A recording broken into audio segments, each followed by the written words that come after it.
An old question, a new answer. Society often teaches women that happiness is synonymous with being loved, loved by a husband, cherished by children, constantly cared for and attended to.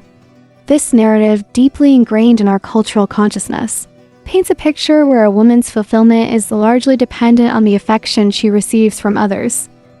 It suggests that the more love showered upon her, the happier she will be. But what if this love is misdirected? What if this affection comes entwined with control, demands for sacrifice, or an insidious undercurrent of pain? The truth is, a woman's happiness doesn't stem from being loved the most. Instead, it flourishes when she learns to choose wisely, choosing the right person, the right path, the right place, and, crucially, the right self to invest her love in. This essay will explore the often misunderstood nature of love and happiness, arguing that true contentment for a woman lies not in the quantity of affection received, but in the quality of her choices. Part 1. The lure of affection and its hidden shadows. The glow of being loved can be incredibly alluring. It's a comforting, almost universal desire, and the image of a woman surrounded by adoring family and friends is often presented as the epitome of contentment. However, beneath this shimmering facade, there can be a darker reality, one where love in its distorted forms can become a source of profound unhappiness. 1.1. Not all love leads to a woman's happiness. It's a common misconception that any form of love is beneficial. Yet, experience tells us otherwise. Consider a man who loves you, but his love manifests as control. He dictates your choices, isolates you from friends, monitors your every move, all under the guise of caring. He might say, "I just don't want anything bad to happen to you," while subtly eroding your autonomy and self-worth. This isn't love that liberates, it's love that imprisons. Or perhaps there's someone who expresses deep affection, but their love constantly demands that you sacrifice your freedom or your dreams. "If you really loved me," they might imply, "you'd give up that career opportunity, or you wouldn't spend so much time on your passion project." This form of love is transactional, an exchange where your selfhood is the currency. It doesn't empower you. It diminishes you, slowly but surely chipping away at the person you are and aspire to be. A woman in such a relationship might be loved, but she is rarely happy. Her spirit is slowly suffocated, and her true self remains unfulfilled. 1.2. Blind love lulls women into a false sense of security. Many women cling to relationships, even deeply dysfunctional ones, because he still loves me. This belief becomes a lifeline, a justification for enduring unhappiness.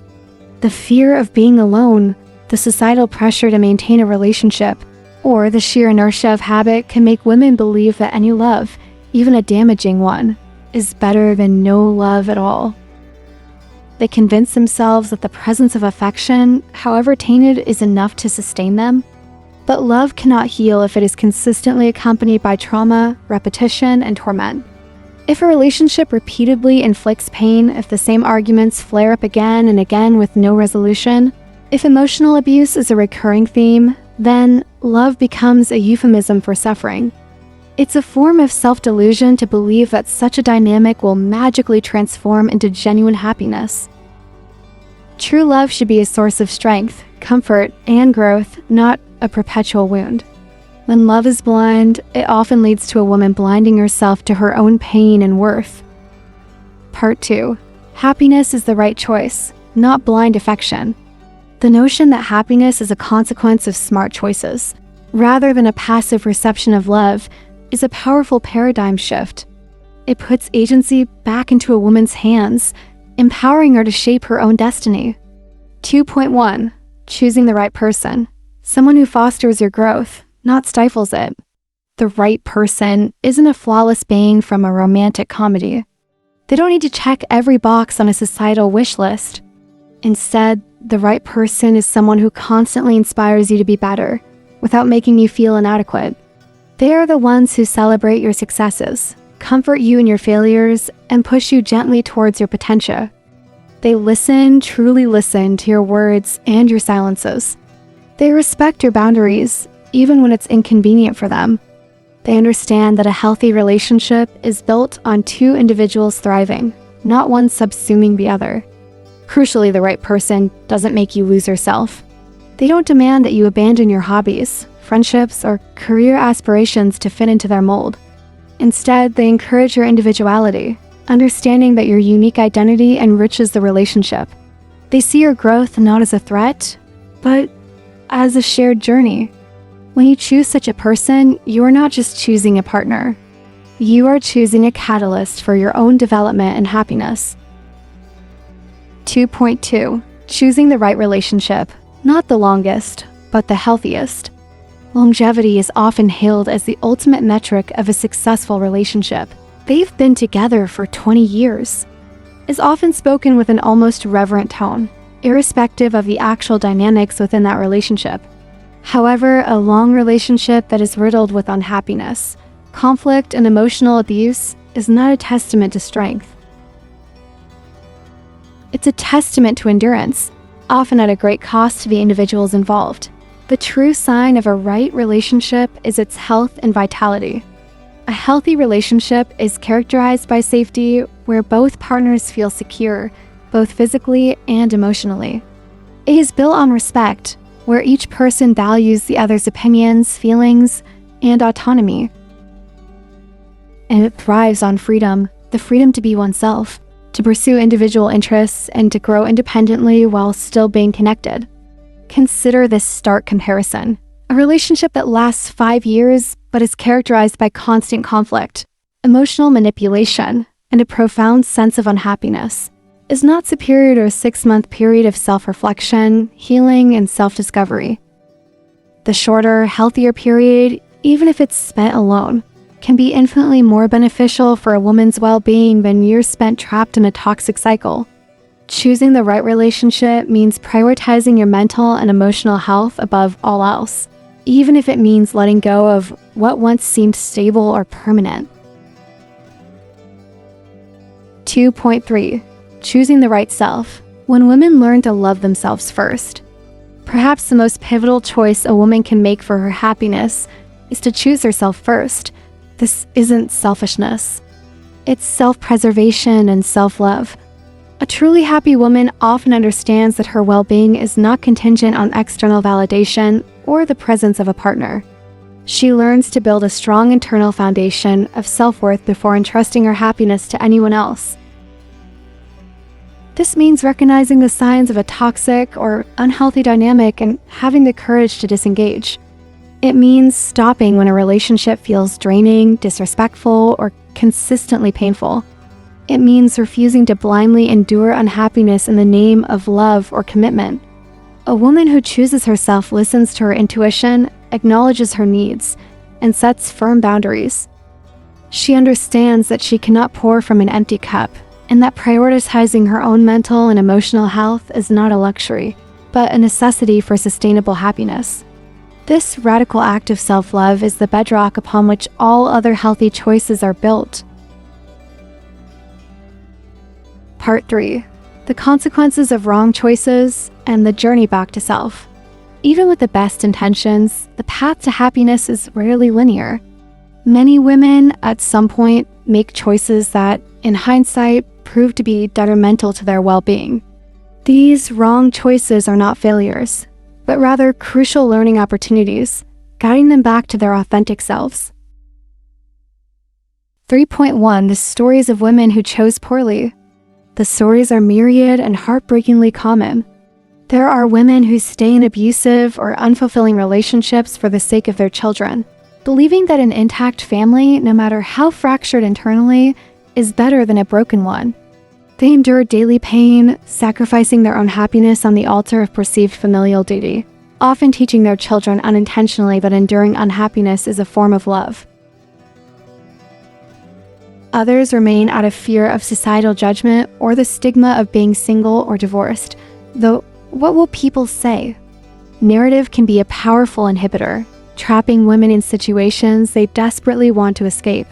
They prioritize external perceptions over their internal peace, believing that a socially acceptable facade is more important than genuine contentment. And then there are those who stay out of a misguided hope that their partner will change. They cling to the memory of who he once was, or the potential they see within him, ignoring the consistent patterns of harmful behavior.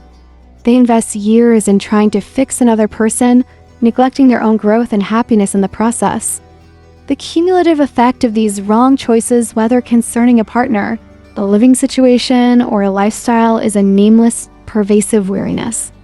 It's a deep-seated exhaustion that permeates every aspect of life, leaving a woman feeling drained, uninspired, and disconnected from her own desires. This fatigue is a silent alarm bell, signaling that something fundamental is out of alignment.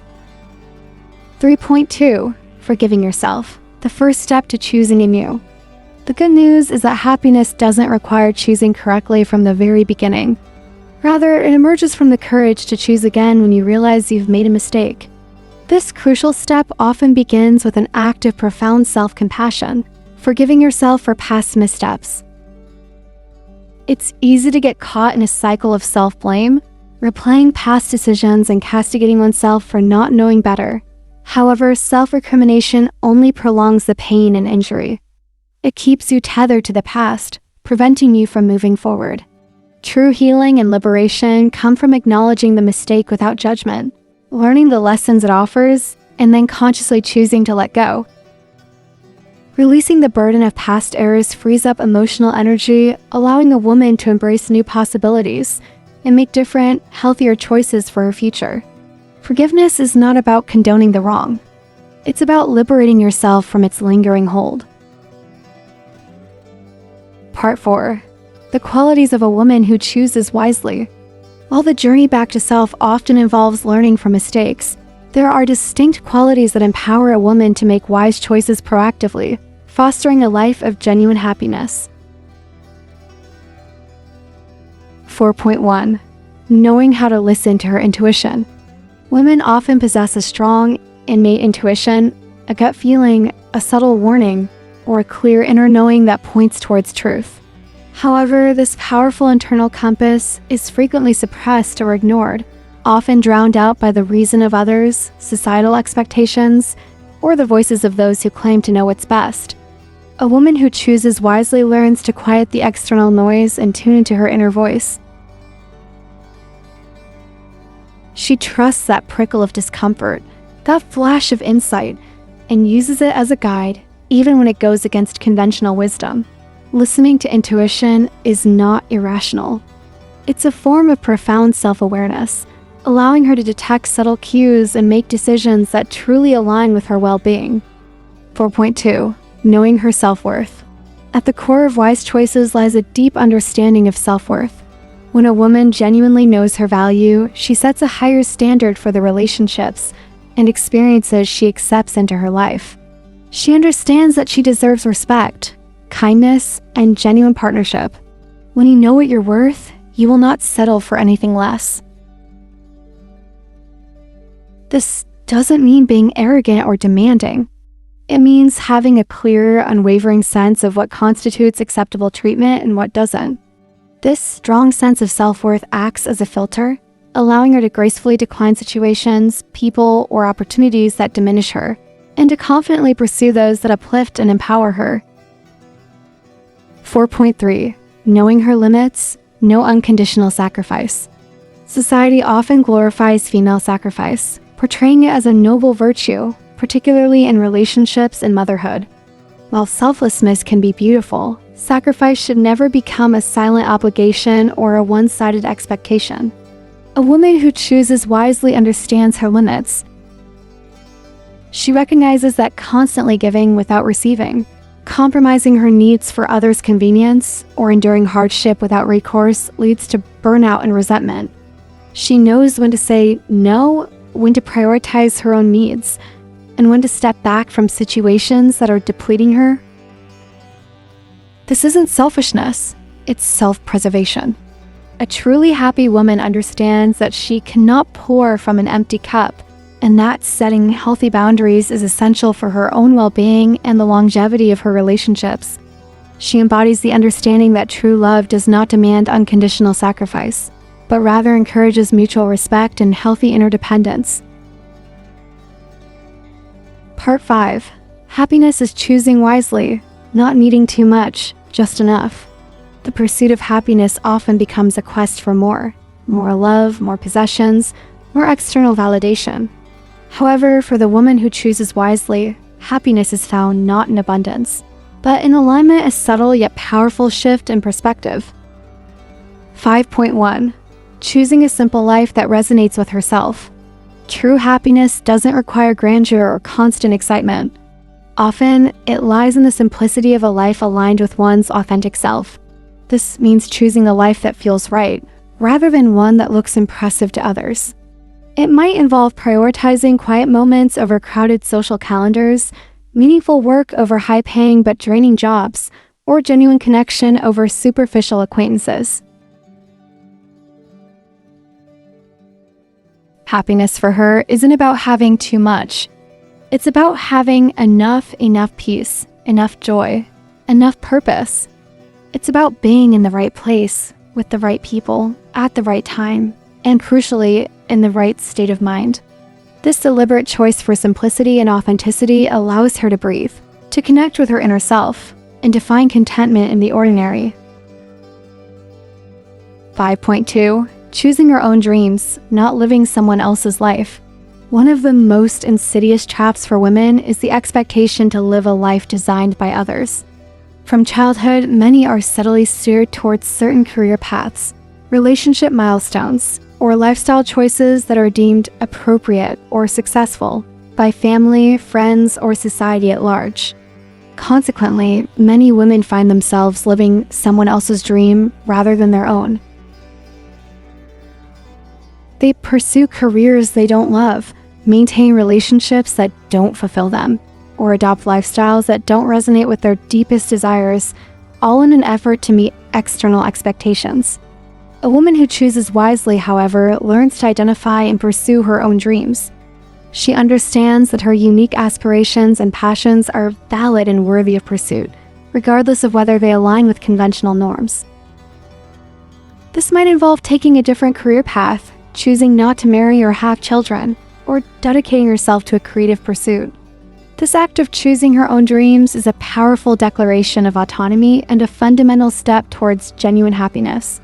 It's about consciously designing a life that feels authentic and fulfilling, rather than simply accepting the blueprint handed to her by others. Conclusion: happiness is a skill and you can learn it. A woman doesn't need to be loved the most, she needs to choose well. The conventional wisdom that equates a woman's happiness with being the most loved may offer emotional comfort, but it's ultimately incomplete and sometimes dangerously misleading. Yes, love is essential. It is one of the most beautiful experiences of the human condition. But to suggest that the amount of love a woman receives is the primary metric of her happiness is to ignore the complexity of what it means to be truly fulfilled. Because not all love is kind, not all love is safe, and not all love is worth staying for. It's not about how much love you get. It's about who loves you, how they love you, and whether that love allows you to remain fully and freely yourself. A woman may be deeply loved, but still feel trapped, silenced, or unseen.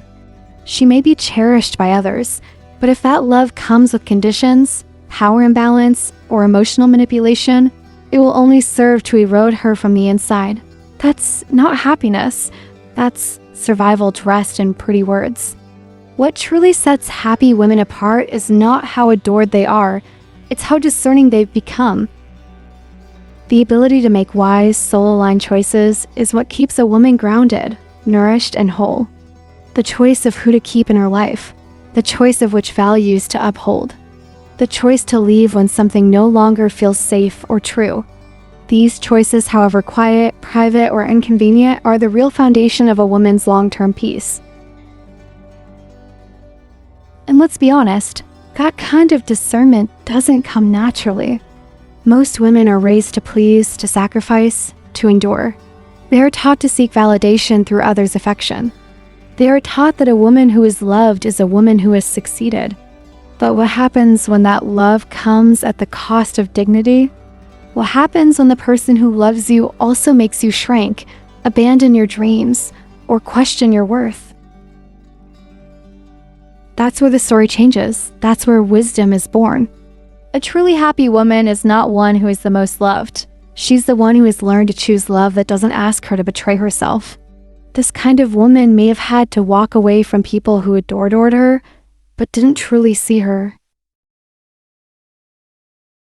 She may have had to let go of relationships that looked perfect from the outside, but left her emotionally hollow inside. She may have had to say no to comfort in order to say yes to the truth. And that takes strength. That takes pain. That takes a long, quiet season of solitude and self-reconstruction.